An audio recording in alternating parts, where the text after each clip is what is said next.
it's all to play for still. I think so. Do you want to bet against us?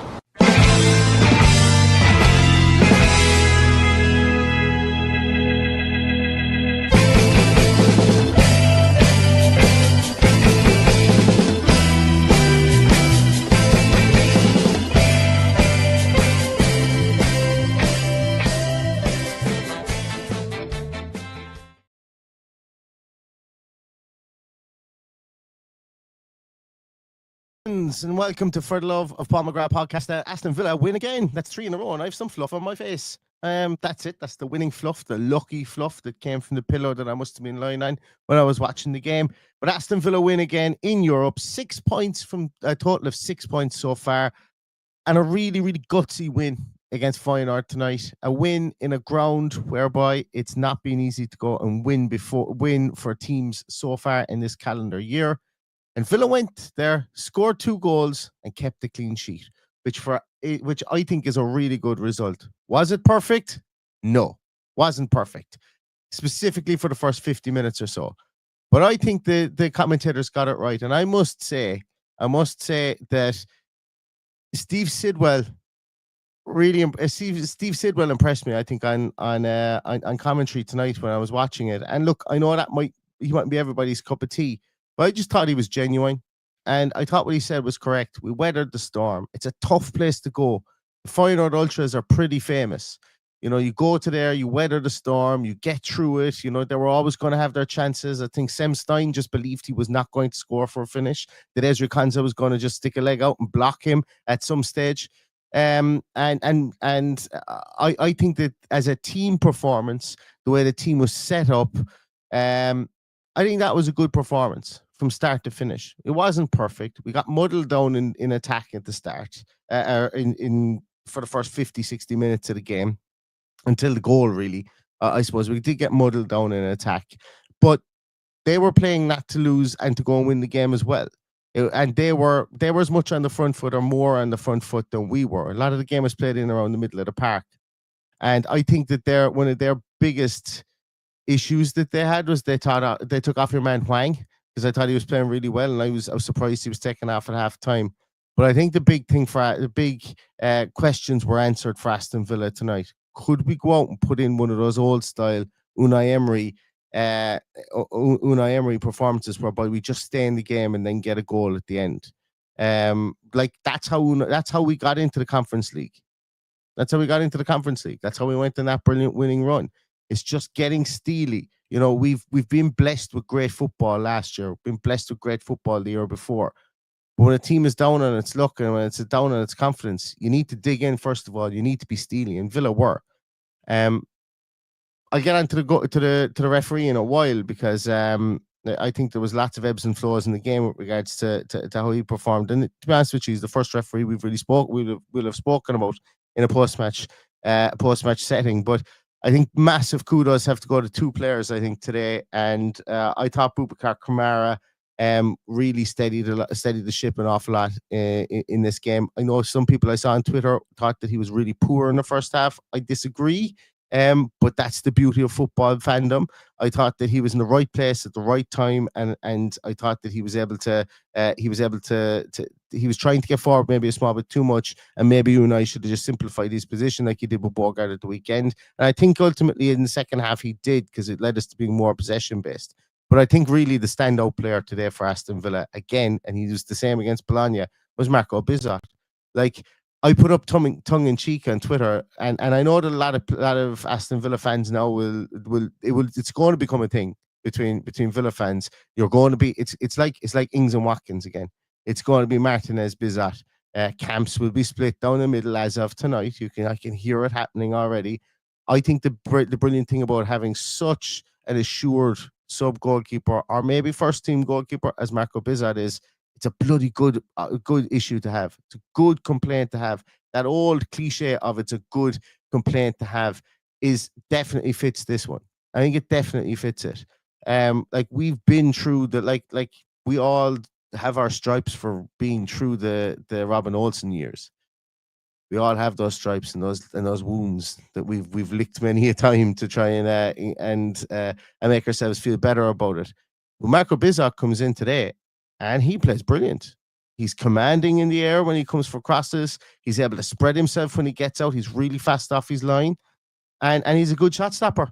He's just a good shot stopper, and he's getting a lot better with his feet too. His distribution is really good. His distribution to the fullbacks is good. The difference is negligible currently between the two, but it's a brilliant problem to have. It is a brilliant problem to have, and like, this isn't me in a call for arms to say sell Martinez in January or whatever. The club can do what they want to do with the goalkeeping position as regards Emi Martinez. That's a conversation for a different day. And it would be a conversation we'll probably have when the window opens again. But on currently speaking, at this moment in time, he is a really good pickup for 2.5 or 3.2 million or whatever it was that he cost us. And arguably, you could say that the 2 wins in Europe have come down to his good performances. So really well done to Marco Bizzot. Really well done to him. Difficult to come in at the last minute. But then again, the club has form. Club has form for goalkeeping mishaps in the Kuip and the sub-goalkeeper coming in and playing a blinder. The club has form for it. So I'm absolutely delighted for him, Marco Bizzot. I'm delighted for Unai Emery, and I'm delighted for the team today. Yeah, as I say, it wasn't anywhere near perfect, specifically for the first 60 minutes. When we scored the goal, we did look the better team. We looked the better team going forward. We looked the better team in possession. I think FEYENOORD just like the air went out of their balloon really quickly after we scored. And we went on and we get the second one through an absolutely brilliant run by Malin. Probably takes too much out of it, gets clipped, ball falls to John McGinn, and John McGinn slots it away, and we have a 2-0, a 2-goal buffer zone, which is brilliant, away from home, and we were never conceding that. Lamar Bogart comes on, Lindelof comes on, Elliott comes on. You know, we empty the bench with the and Dina had already come on at that stage, but we were professional about it from there on in. We were probably professional about it from there on in after we got the goal, which was a brilliant goal, the first goal, should I say. Brilliant goal from Buendia against the run of play, has to be admitted. But, you know, it's away from home. And if anybody expected us to go there and steamroll FEYENOORD, well, then you obviously haven't looked at FEYENOORD in the past 2 years, because FEYENOORD are a pretty good outfit. They're a very resolute outfit, and we felt a lot of stings from their tail today in that in those attacking movements. And you can see how good their movement is off the ball through Semstein and the striker as well. And I thought Hwang going off. I didn't hear whether he was injured or whatever, but I thought he did a lot of damage getting in and around the box against us as well. Now, the good news is I can get to your comments, so I'm not going to have to do this blind anymore. And I do want to say as well, I missed it in the team sheet tantrum. Matthew Hallinan, if you are watching this, thank you so much for gifting 20 subs. I couldn't see it at the time and it flashed up, so I was having more than just one technical issue. I was having multiple technical issues in the team sheet tantrum. But thank you so much for that. I really appreciate it. You're an absolute gentleman. You're always on here and you've been really good to us in the podcast. So anybody who got a free membership from Matthew Hallinan, please drop him a thanks in the comments there. And I thank him and I thank every one of you as well for all you do to help the podcast. So here we go. Let's see some of those. Let's see some of those comments. Someone telling me I'm on mute. Jesus, my heart went sideways there. 8 minutes into the podcast, being told I was on mute. Shootings tweed. You got me. Jack Benton says Kamara was outstanding. Best game I've seen him play. I can understand why people thought Kamara might have been poor in the first half. And the reason I can understand that is because where he was playing and the difference in his positioning, or the difference I think his positioning was, because there's no way you can tell when you're watching it from side-on view in one sitting and you're trying to watch everything else that's going on. But from what I could tell was their midfield was trying to attack with two through the middle and keep their wingers kind of wide, and that's difficult to defend no matter who you are. And I think what happened was, once again, I think this happens regularly within the team, because I think there's a fluidity in the six positions for Villa. Is there, I think they look for the game to open up, or they look for the game to start to kind of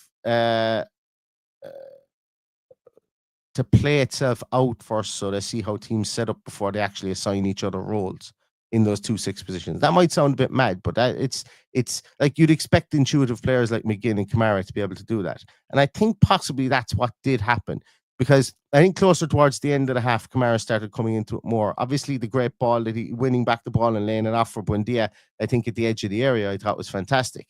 But himself and McGinn became a lot more involved in the game as the first half went on. And I'm wondering if that is part of the process, because of trying to get some leadership in there out in the field. Sometimes it can look a bit chaotic when you're out there and if things aren't going right. And to be honest with you, against a team like Crystal Palace, it always looks like it's a wide open, cavernous area down the middle of the field. So maybe it's not always the right thing to do. But I do know that there is a train of thought whereby if your sixes are as adept as somebody like Boubacar Kamara, who's been in around international teams, and John McGinn, who's captain of the team and captain of Scotland, they should be able to figure that out themselves there, while still being able to play to the pattern, play to the scheme, and play to the standard that Unai Emery wants. And I think, look, realistically speaking, one of them gets I think I'm right in saying it was Kamara that passed the ball off to Buendia, and then John McGinn gets the goal, albeit he was moved up into the 10 position at that stage. So I think you can probably say the balance of power worked in this game, although we had to take our licks, really. We had to defend resolutely. We had to keep the ball out. We had to rely on a push in the back on Matty Cash and a chip, or what is it, a screen in there as well, which on second viewing, you can quite clearly see that the striker does do that. He's blocking and screening. And we had to rely on that. Even though Isaac gets a hand to it, it was over the line. Now, I suppose next thing I want to come to is the referee, because I missed out speaking on him. Came in for a lot of criticism. I suppose early on he has that decision to make with regards to the red card, and I'm going to be honest, I'm very much of the belief that there wasn't a massive mistake made there, and I know I'm not in the majority in that. I know I'm not in the majority of that. Look, great, send him off, brilliant for Aston Villa and stuff like that. Absolutely no problem with that. I can see why the referee has come to his realization. I don't think it was cut and dry as the people in the studio thought it was. I don't think if Ollie Watkins gets to that ball, I know he's not finishing that, because 5 minutes later he has an opportunity and he doesn't finish it. So and I know that's me being facetious, but look, I can live with the red card not being a red card. I think the Buendia pull down in the box was a penalty, and that was waved away. So I thought that was a penalty, probably in the minority in that as well. Buendia gets ahead of his man has a tug at his jersey, Buendia goes down. No penalty. That was in the first half, if I'm not mistaken. The second half one then with Morgan Rogers definitely wasn't a penalty. And I suppose really, once again, with the benefit of VAR, and the referee saw it, I think he saw it in real time, the chip and the screen, I think, for their goal that was just over the line, what we call it, the Nyland type goal. I think that in the balance of power, that was the right one that was right to disallow that. So look, I think outside of that, he refereed the game pretty consistently. But when I say outside of that, those three big, massive calls that he had to make that people will find a bit contentious. And I'm okay. I'm okay with people. I'm not going to sit here and plant a flag and argue with people whether they think it's a red or not, because I can see why everybody would think it's a red. I just think there's mitigating factors beside it. But look, if he was sent off, I wouldn't be saying, Jesus, that's not a red. I just think when the decision is put in front of you like that and you've all the day to think about it, I think you can mitigate your way out of it. That's all I'm saying, I suppose, for that. But yeah, look, I actually thought he was pretty okay. I saw on Twitter he was getting a lot of abuse. That's fine too. As I say, I can understand it, but I think he refereed the game pretty consistently throughout.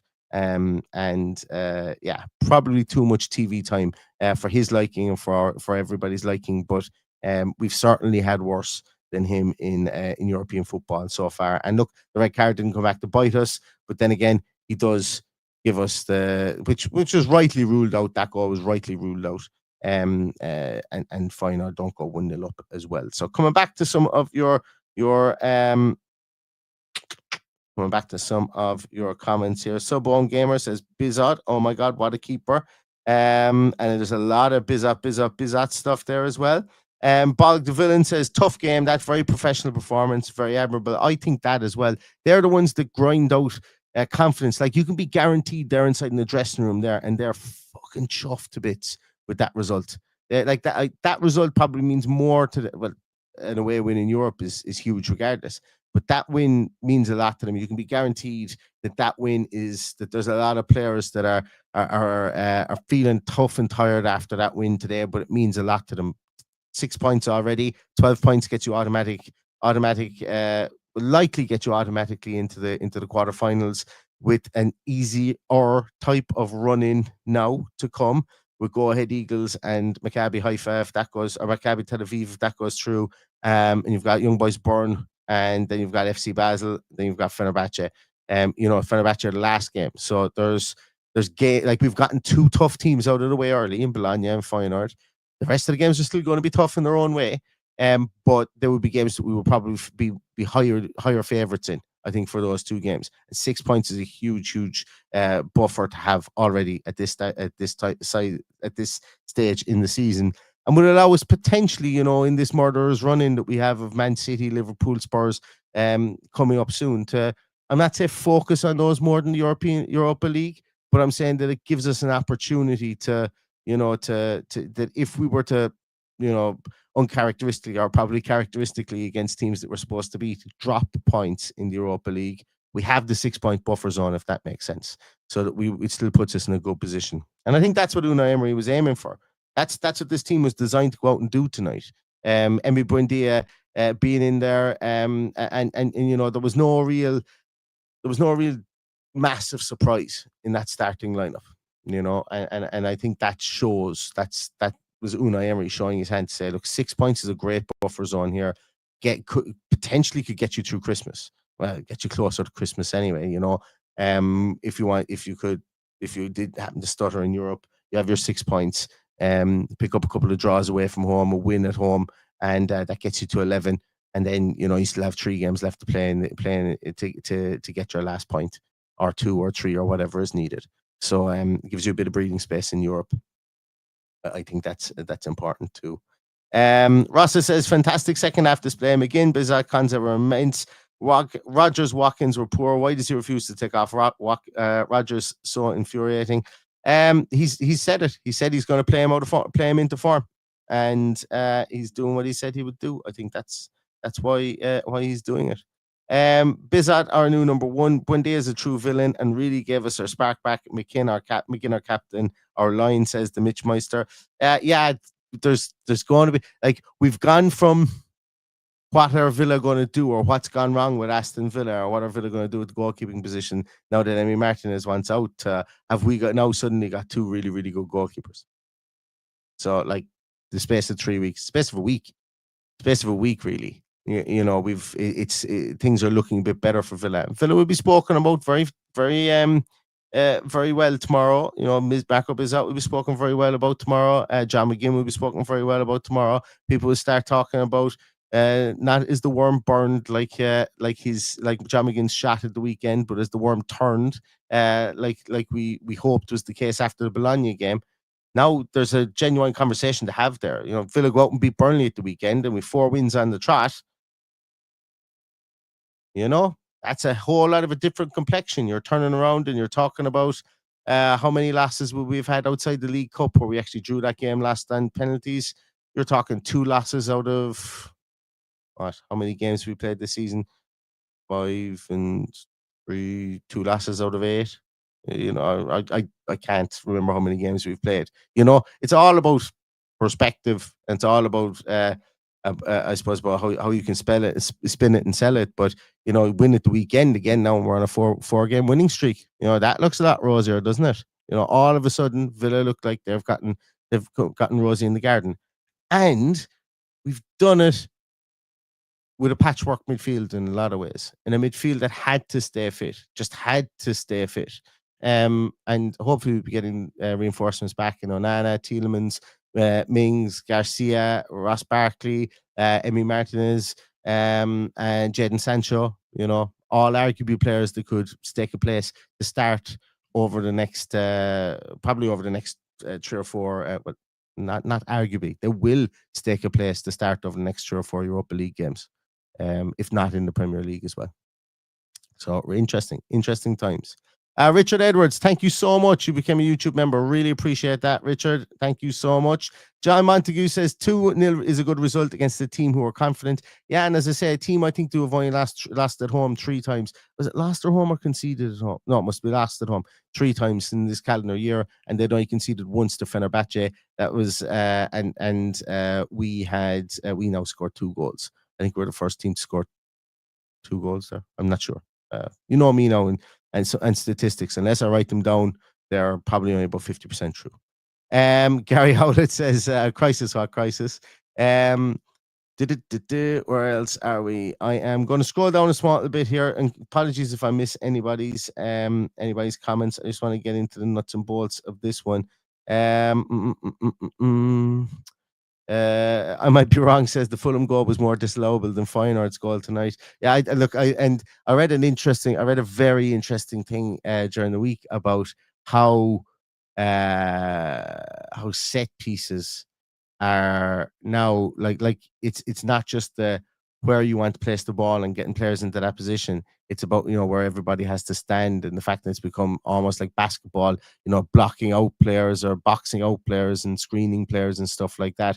And that referees are like the article I read, I can't remember where it was. It might have been the Athletic, and it was almost making the argument that referees need to clamp down on it because it gives too much of an advantage to the attacking team. And I just don't know. I don't know where I stand in it, but I think like if you see something egregious like that striker with his back turned to the ball and was clearly, like we've been done dirty in the past by it. I'll never forget. Was it Jacob Ramsey and Edison Cavani when we scored a goal? Ridiculous decision. The goal was disallowed, and we've had that a couple of times whereby it was highlighted for Aston Villa. Obviously, we have a set piece coach. We've done that for quite a while. We've screened players out, and we've had goals disallowed against us. So, yeah, it's interesting to see how much it will happen now going forward as more and more teams are, and probably every single team. You see Brentford are doing it every single game. You see Arsenal do it every single game now as well. It's become a staple in set pieces, specifically with long throws. Long throws give you a perfect opportunity to do it. Allow people to get stuck in their tracks so that for the second ball, because it's very difficult to get massive clearances on those long throws. That's why they're coming back in fashion again. It's not because players can suddenly throw the ball long. It's because players are more organized and blocking other players and stopping them from getting to the second ball. And then it becomes a designed second ball situation for the set piece team. There's my TED talk. Thank you very much for coming to it. Ronan Ward says, a take, not mine. Martinez not chancing getting cup tight. Discussed. You can't be cup tight in Europe anymore. You can't. So unless I'm wrong, but I remember Googling it before the Bologna game, and I'm 99.99% certain that you can't be cup tight anymore. Because I remember last year, didn't Chelsea register a load of players that they'd signed in January as well? So I don't think you can be cup tight anymore. So that is check that one out though. Again, check that one out. Andy says Emery's faith in Buendia is completely vindicated. What a comeback from injury, written off, seen as a step backwards, but justifies Emery's patience to let players prove themselves. You know what? In fairness, we did mention that in the end of the team sheet tantrum. I did speak about that. There was somebody popped in and said, "Was it a regression?" I can't remember who it was. No, asked, "Was it a regression?" And I think it could be seen as that because it's again bringing in another, like the narrative as well of 9 of these players are Dean Smith's players. I never like that. To me, that doesn't matter a jot. If the manager is like that, that's only ever going to be used as a cudgel against you when things go wrong. It's never going to be used as a negative against you when things are going right. And I think the Buendia thing was seen as, well, it's not one of Emery's men, and we've brought in some sparkly signings as well. But as Emery will prove, he's not going to play the players that fans want him to play. He's going to play the players who thinks are going to be able to play the system for that game. And you have to say that Buendia, he doesn't do it perfectly, but he's doing it a hell of a lot better than a lot of players that have played in that 10 position. He's doing better than Morgan Rogers is doing at the moment. So fair play to him. He's got 2 goals in 2. His heart is probably beaten out of his chest. He looked pissed off to be taken off, which is a good situation. I'd imagine he's probably starting again against Burnley at the weekend, and he's going to take his chance to have a run in this team because, he's in that starting position, albeit, not when he's playing on the left, but when he's playing through the center, he's probably in that starting position solely down to the fact that Yuri Tielemans is out injured, and Onana's out injured, and Barkley's out injured, and Jadon Sancho is out injured. He's taken that opportunity of the injuries that have come across the not the massage table or whatever you want to call it, the treatment table, and he's ran with that and he's made it his own. He's like, okay, lads, sorry you're injured, but I'm going to go away here and score a couple of goals, and I'm going to be the one that people are going to talk about. And that's a brilliant mindset to have. That's an incredible mindset to have, especially. And I don't think his mindset was ever questioned. You know, he's not a tantrum thrower from the point of view of wanting to play more games. I think he's an incredibly eager person. And fair play to him. Fair play to him. Absolutely fair play to him. Where else are we? I'm gonna come down here. Yeah,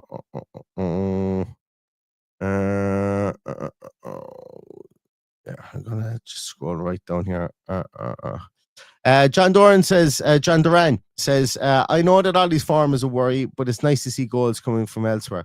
Yeah, I thought he came in for some treatment, let's just say today. I think I think that defender definitely, like, if you were to swab him, I'd say he's 90% Ollie Watkins DNA. He was all over him tonight. The former Sheffield United man, whose name, even though I heard it for 90 minutes, I still cannot get it out of my mouth. Cannot pronounce it. Yeah, he came in for a lot of harsh treatment at times tonight. He was all over him. But that's what you get. You're going to get that when you go away from home. You're going to get that in the Premier League. He's going to get. Hey, spoiler alert! If Esteve is playing at the weekend, he's going to do that as well. He's going to live inside his shirt. So, like, you got to overcome that. You got to be better than that. You got to get away from players.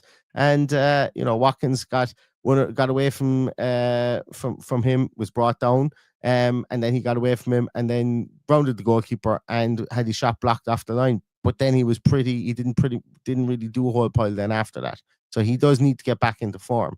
And I think I think maybe the international break might be good for him. Get away from Villa Park for a while, or not from Villa Park, but from Ballymore Heat for a while. I don't know how much he's going to be used in the international break. I don't even know if he was even named in the squad. Has the squad been named yet? But it'd be nice for him to just get that 2-week break, come back, and but before he goes, let him score a hat trick against Burnley at the weekend, I think.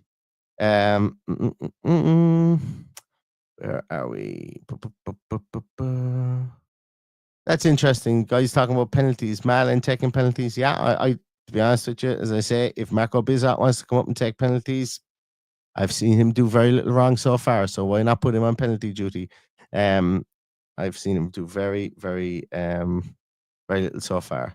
Very little wrong so far. Daniel Hobson says, definitely developing a soft spot for Bogard. Love the developing youth player. I think tonight, the 10 minutes that he's got, or the 15, maybe 15 minutes that he got, were the perfect amount of time for him in this game. Perfect amount of time for him. We were 2-0 up.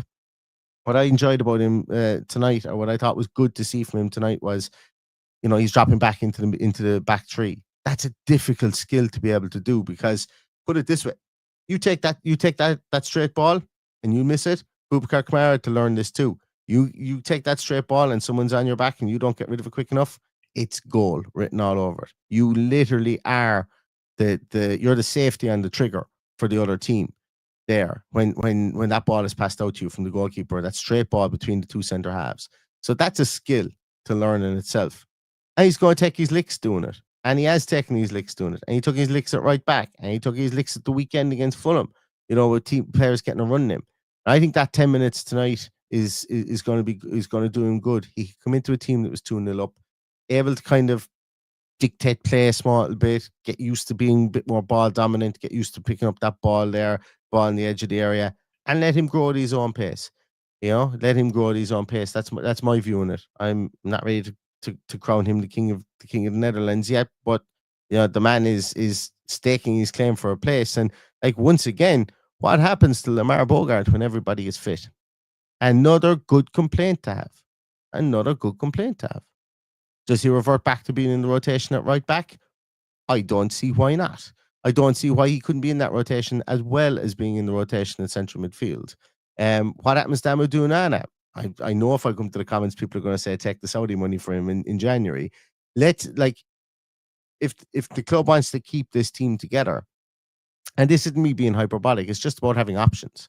Because, like, the first 11 that went out there, you rewind 3 weeks ago, that's nobody's first 11. I don't think it is anyway. I don't think it's people's first 11. I think you've got Tielemans in there probably instead of John McGinn.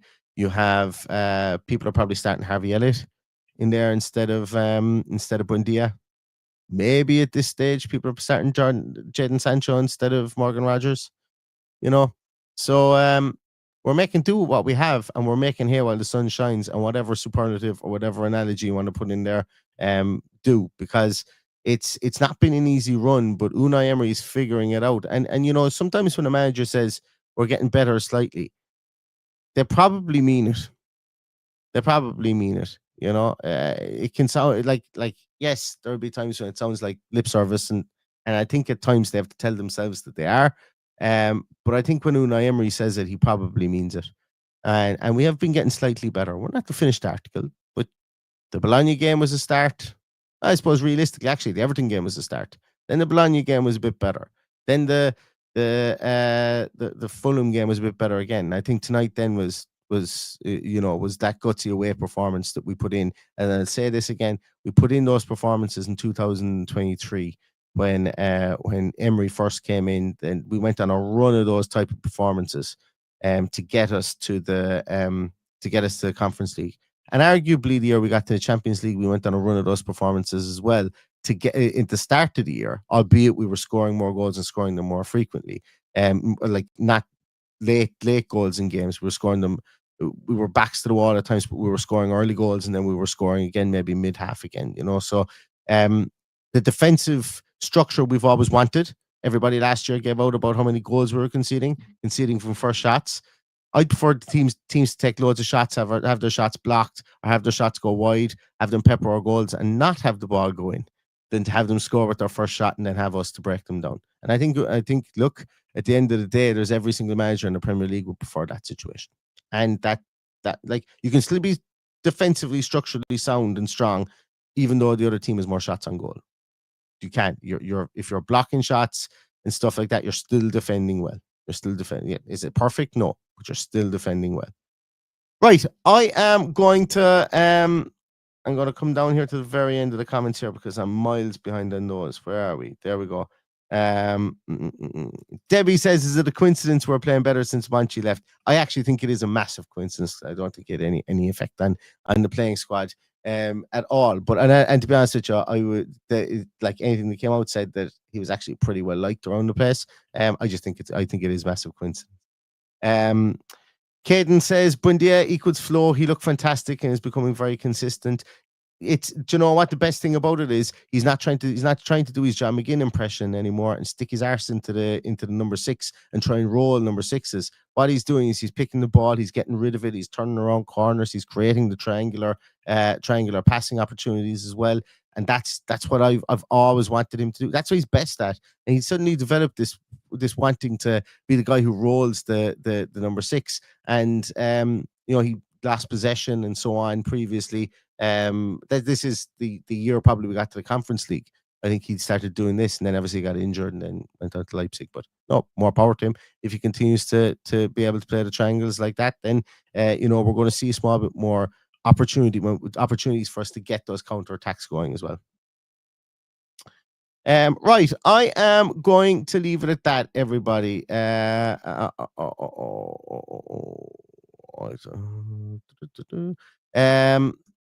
Before I do go, though, guys, I want to just give a shout out to the guys at Football Prizes again. QR code up in the top right-hand corner or left-hand corner, depending on wherever you're looking at it. If you want to take a screenshot or take a picture of that, their prize draw ends tomorrow at 7:29, and you could be in with a chance to win a ton of stuff. I can't even remember what it is now. Hospitality tickets for Man City. Somebody won hospitality tickets for Wolves on an instant win prize yesterday. They messaged me to let me know, and somebody else messaged me to let me know they won an Ollie Watkins signed and framed shirt, for 39 pence. I think that's a pretty good deal. So you guys can give, and I don't know why I put it in the middle, so I'm trying to move around to the side here. You guys give Football Prizes a shout, give them a check out there, and up here in the top corner you can take a 39 pence. Look, might be the best 39 pence you ever spent. And if you can't, if you don't, then if you can't, then don't. That's absolutely fine too. But the good guys at Football Prizes, we have partnered with them for the course of this year as well. So listen, thanks so much, everybody. enjoy your night's sleep. Enjoy whatever you get up to tonight. Safe in the knowledge that we've 6 points from Europe. We're 3 games winning on the bounce, and we've Burnley coming at the weekend. And tomorrow morning, I'm going to be flying through Storm Amy or whatever she's called, try and get to London to see NFL at the weekend, and have my plans thwarted. I did want to go and see Burnley and Villa as well, but I had to give up my ticket because it's now been moved to Sunday at the same time as the NFL game. And I thought it might be pushed to the Monday, but it wasn't, alas. But anyway, less of my me feeling sorry for myself and more of me thanking you guys for joining me today. Go watch all the other Villa podcasts now that you've done your penance with me, and we'll be back again. Jeez, I actually don't know when we're going to be able to do a preview for the. I might jump on from the hotel tomorrow on my phone to do a preview for the Burnley game. But yeah, keep an eye out for that. It could be a bit sporadic what we get up to over the weekend, just with connectivity issues. Paddy's at the Burnley game and I'm in London. So if there is a situation where we don't end up having any podcasts on match day as well, we do apologize, and we'll get you a post-match podcast on the Monday. But if we do, keep an eye out on social media, essentially, and you'll figure we'll let you guys know there. But thanks a million, everyone. Villa 2, FEYENOORD 0. Stay safe, stay healthy, and all that's left to say is up